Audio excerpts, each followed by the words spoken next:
Hello दोस्तों, स्वागत है आप सभी का मैट्रिक टॉपर यूट्यूब चैनल में। और आज की इस वीडियो में बिहार बोर्ड मैट्रिक परीक्षा 2025 के लिए नन हिंदी का गेस प्रश्न को लेकर आए हैं। जो टारगेट ऑब्जेक्टिव क्वेश्चंस हैं आने वाले मैट्रिक बोर्ड परीक्षा 2025 के लिए काफ़ी ही टारगेट है। यदि आप इन प्रश्नों को याद कर लेते हैं कंप्लीट तो आपको 100 में 100 नंबर गारंटी मिलेंगे।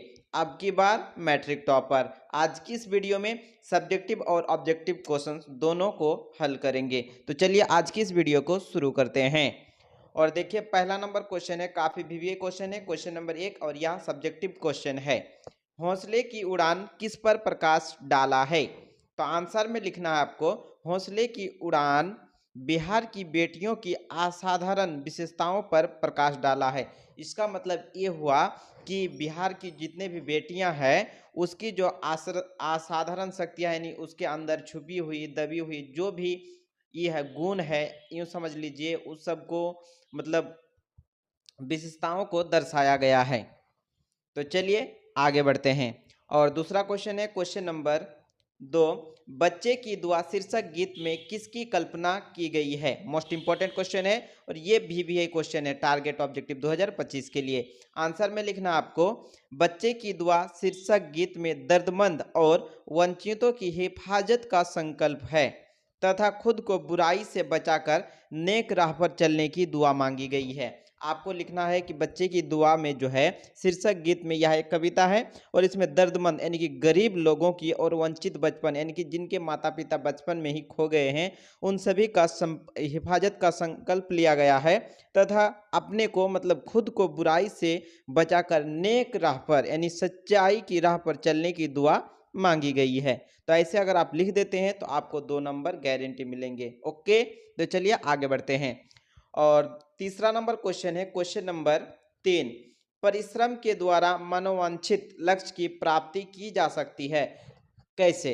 इसका क्वेश्चन कह रहा है कि आप मेहनत के द्वारा, परिश्रम का अर्थ होता है मेहनत मजदूरी के द्वारा, मनोवांछित यानी कि आप जिस इच्छा से यानी कि जिसकी प्राप्ति करना चाहते हैं आगे चलकर बड़े होकर शिक्षा प्राप्त करके, क्या आप उसकी प्राप्ति कर सकते हैं? तो हाँ बिल्कुल। आंसर में ऐसे लिखना आपको, आंसर में परिश्रम जिस काम को शुरू करते हैं यानी कि मजदूर जो है जिस काम को शुरू करते हैं उसे पूरा करके ही छोड़ते हैं।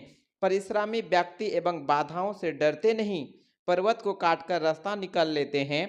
अतः परिश्रमी के द्वारा लक्ष्य की प्राप्ति की जा सकती है।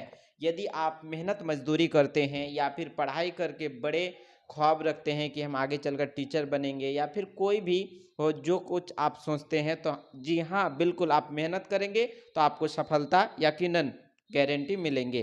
तो चलिए आगे बढ़ते हैं। मोस्ट इंपॉर्टेंट क्वेश्चन था, मैंने आपको समझा दिया। चलिए चौथा नंबर क्वेश्चन है, क्वेश्चन नंबर 4, पीपल के पेड़ हमारे लिए किस प्रकार उपयोगी है?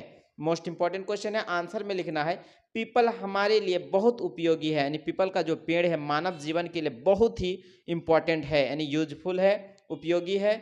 यह पथिकों को छाया प्रदान करती है, लोग इसके नीचे थक हार कर सो जाते हैं, शीतल बयार बहाने से खूब नींद आती है। यह पक्षियों का निवास है, उनके सुमधुर स्वर से जो है पथिकों को थकावट को दूर करता है। ओके, आगे बढ़ेंगे।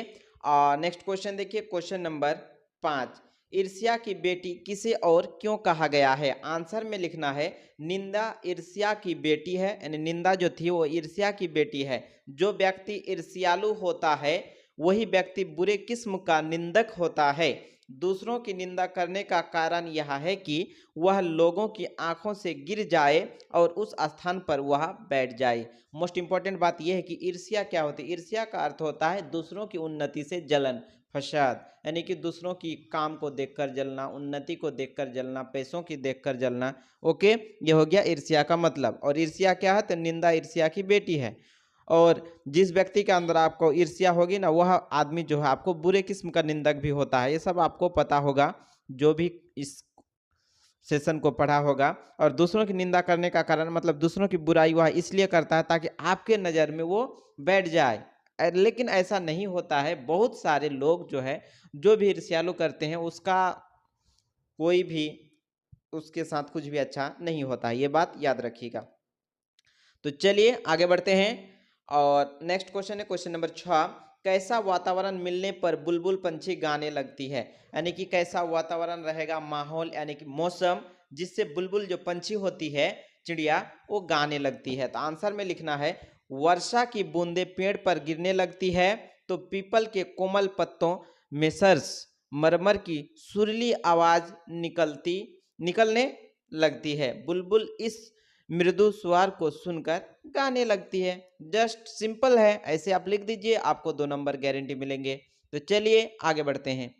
और नेक्स्ट क्वेश्चन देखिए, क्वेश्चन नंबर 7, अशोक का शस्त्रतया गद्य की कौन सी विधा है। ये भी 2 नंबर में क्वेश्चन पूछे जाते हैं और कभी कभी 1 नंबर में ऑब्जेक्टिव पूछे जाते हैं। तो आंसर में लिखना है अशोक का शस्त्रतया गद्य की एकांकी विधा है। बस इतना ही लिखना है, एक लाइन, शॉर्ट क्वेश्चन आंसर, ठीक। तो आपको 2 नंबर गारंटी मिलेंगे। चलिए आगे बढ़ते हैं।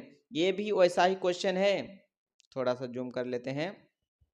और 8 नंबर क्वेश्चन है, ठेस शीर्षक कहानी के द्वारा किसका वर्णन किया गया है। तो 8 का आंसर लिखना है ठेस शीर्षक कहानी कलाकार के मन की विशेषताओं का मार्मिक वर्णन करती है। ओके, आगे बढ़ते हैं बच्चों। और नेक्स्ट क्वेश्चन देखिए, क्वेश्चन नंबर 9, राह भटके हिरन के बच्चे को सार लिखे। यानी जो हिरन के बच्चे जो थे वो जंगल में खो गया था, अपने माँ से बिछड़ गया था, अलग हो गया था, उनके बारे में आपको कुछ लाइनें लिखना है। सार मतलब उसके बारे में क्या समझे, उसको आपको दर्शाना है अपने लैंग्वेज में। तो चलिए हम आपको समझाते हैं। आंसर में लिखना है हिरन का शावक माँ से अलग होकर पहाड़ पर रो रहा है। शावक मतलब बच्चा। ओके, लेखक कहता है कि बांस के वन, पाइन आंख के वन, हवा की थपेरों से तुम्हें लोरी सुना रहा है। तुम सो जाओ, तुम्हारी माँ कल जरूर मिलेगी। इसका मतलब ये हो गया कि हिरन का जो बच्चा था वो पहाड़ में खो गया है और जितने भी जंगल झाड़ियाँ होती हैं ना, उनकी सुमधुर आवाज़ से, थपेरों से उसको लेखक कह रहे हैं कि तुमको वो सब लोरी सुना रही है। रात में होती है ना, अलग टाइप का आवाज़ आती है जंगल, जब आप जंगल से आप जब गुजरते होंगे तब आपको सुनाई देता होगा, बहुत सारे मतलब आवाज़ें निकलती है। तो वो कह रहा है और तुम्हें लोरी सुना रहा है, तुम सो जाओ अभी, तुम्हारी माँ जो है कल जरूर मिलेगी। ये सांत्वना कौन देते हैं? लेखक। तो चलिए बच्चों आगे बढ़ते हैं। और नेक्स्ट क्वेश्चन देखिए, क्वेश्चन नंबर 10, लक्ष्मीबाई का बचपन किस प्रकार के खेलों से बीता। Most VVI question. आंसर में लिखना है लक्ष्मीबाई का बचपन पढ़ने, अस्त्र शस्त्र जैसे बर्छी, ढाल, कृपान, कठारी की शिक्षा और खेलों में बीता। ये आपको लिखना है, 2 नंबर मिल जाएगा। चलिए आगे बढ़ते हैं। नेक्स्ट क्वेश्चन है क्वेश्चन नंबर 11, कबीर के अनुसार ईश्वर का निवास कहाँ है। आंसर में लिखना है कबीर कहते हैं कि लोग भगवान को जगह जगह ढूंढते फिरते हैं जबकि भगवान आत्मा में निवास करता है। इसका मतलब ये हुआ कि लोग जो है भगवान को मंदिर, पत्थर, मूर्ति, ईश्वर हर जगह ढूंढते हैं, इबादत गाह में, मस्जिद, मंदिर जो भी हो, लेकिन कबीर कहते हैं कि जबकि भगवान आत्मा में निवास करता। आत्मा का मतलब ये हुआ आपके जो अंदर आत्मा है ना, उस पर निवास करते हैं कबीर के अनुसार। तो चलिए आगे बढ़ते हैं, आप समझ गए होंगे। नेक्स्ट क्वेश्चन है क्वेश्चन नंबर 12, खुशबू रचते हैं हाथ शीर्षक पाठ है। यानी खुशबू रचते हैं जो हाथ है, यह शीर्षक पाठ किनकी है, क्या है। तो आंसर में आंसर हो जाएगा ऑप्शन ए, कविता। यानी खुशबू रचते हैं हाथ, यह एक कविता है और यह अरुण कमल के द्वारा लिखे गए हैं। चलिए आगे बढ़ेंगे। नेक्स्ट क्वेश्चन है क्वेश्चन नंबर 13, खुशबू रचते हैं हाथ किसकी रचना है। 13 का सही आंसर हो जाएगा ऑप्शन नंबर बी, अरुण कमल। जस्ट अभी बताया आपको कि खुशबू रचते हैं हाथ यह एक कविता है और ये अरुण कमल के द्वारा लिखे गए हैं। चलिए आगे बढ़ेंगे, मोस्ट इंपॉर्टेंट क्वेश्चन था। नेक्स्ट क्वेश्चन, क्वेश्चन नंबर 14, खुशबू रखने नहीं खुशबू रचने वाले हाथ, यहाँ पे जो है मिस्टेक हो गया, खा की जगह पे, यानी कि आप रचने वाले हाथ जो है किस परिस्थितियों में रहने को विवश है। तो 14 का करेक्ट आंसर हो जाएगा ऑप्शन नंबर सी, हो जाएगा दयनीय, यानी गरीबी रेखा में। आगे बढ़ेंगे। नेक्स्ट क्वेश्चन है क्वेश्चन नंबर 15, खुशबू रचते हैं हाथ शीर्षक पाठ का मुख्य उद्देश्य क्या है। तो 15 का आपको आंसर बताते हैं। 15 का करेक्ट आंसर हो जाएगा ऑप्शन नंबर ए, हो जाएगा श्रम की महानता को प्रतिपादित करना, यानी मेहनत मजदूरी को दर्शाना। ओके, नेक्स्ट क्वेश्चन है क्वेश्चन नंबर 16, अध्ययन विरोधी तत्वों को किसने धूल चटा दिया। तो 16 का करेक्ट आंसर ऑप्शन ये हो जाएगा कदम ने, यानी आपने चलते हुए कदम ने जो है अध्ययन विरोधी तत्वों को धूल चटा दिया। ओके, और नेक्स्ट क्वेश्चन है क्वेश्चन नंबर 17, मोहम्मद अब्दुल रहमान खान की पोती कौन है? तो 17 का करेक्ट आंसर होगा option number B, Zainab Khan. Zainab Khan कौन थी? तो मोहम्मद अब्दुल रहमान खान की पोती है। Okay, next question, question number 18, Bihar की बेटियां है। तो 18 का करेक्ट आंसर हो जाएगा ऑप्शन नंबर बी, असाधारण प्रतिभा की धनी है। असाधारण प्रतिभा की धनी है, इसका मतलब यह हो उसके अंदर बहुत असाधारण गुण है, यानी बिहार की जितनी भी बेटियां इसके अंदर बहुत अच्छे अच्छे गुण पाए जाते हैं, जिससे कलाकारों के यानी बहुत ज़्यादा फील्ड में वो लोग काम कर सकते हैं। याद रखिए, जिनको बिहार में दबाया जा रहा है उसी को उजागर कर रहे हैं कौन? बिहार की बेटियों को कवि। ओके, आगे बढ़ेंगे। नेक्स्ट क्वेश्चन है क्वेश्चन नंबर 19, सोनी किसकी बेटी है? तो 19 का करेक्ट आंसर होगा ऑप्शन नंबर ए हो जाएगा, विष्णु शंकर तिवारी की, यानी विष्णु शंकर तिवारी की बेटी कौन है? तो सोनी। याद रखिए। नेक्स्ट क्वेश्चन है क्वेश्चन नंबर 20, हौसले की उड़ान शीर्षक पाठ में किन की विशेषताओं का वर्णन है?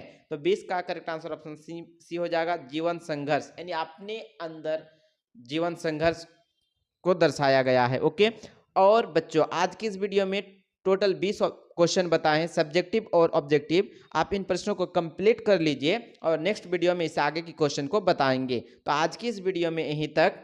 और बच्चों इस वीडियो को अपने दोस्तों को शेयर कर दें ताकि उसे भी फायदे हो सके, और आप इस चैनल को सब्सक्राइब कर लीजिए ताकि हर वीडियो का नोटिफिकेशन सबसे पहले मिले और आप उन वीडियो को देख पाए, जिससे आपको मैट्रिक बोर्ड परीक्षा की तैयारी में काफ़ी बेहतर अंक प्राप्त हो सके। तो मिलते हैं नेक्स्ट वीडियो में, तब तक के लिए जय हिंद।